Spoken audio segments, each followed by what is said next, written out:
It's important because Jeremiah is not chronological. It's important for us to understand the environment in which we're talking.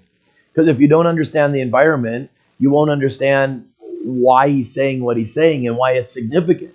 If you think Jeremiah 7 is happening while Josiah is still alive, that's not probably as likely. But if you understand that Jeremiah 7 is happening, Josiah is dead, and now there is a fake king.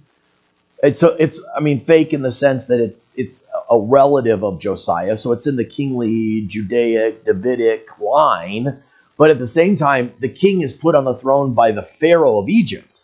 It's not like the Israelites pick their own king. The Pharaoh of Egypt puts his Bubba on the throne because he's just lost this battle at Carchemish to the Babylonians, and as he's retreating south from northern Syria, he wants to make sure that there's a buffer state of Judea between him and the Babylonians, because that gives him more time to prepare Egypt for a defense of Egypt. But by the way, Nebuchadnezzar is going to wipe out Egypt eventually too. Nebuchadnezzar is coming, and putting this buffer state between him and Nebuchadnezzar is not, historically, we know, didn't stop him. But in his political mind, this is the best thing to do. So Jeremiah, isn't it interesting that Jeremiah isn't advocating that they increase their defense budget?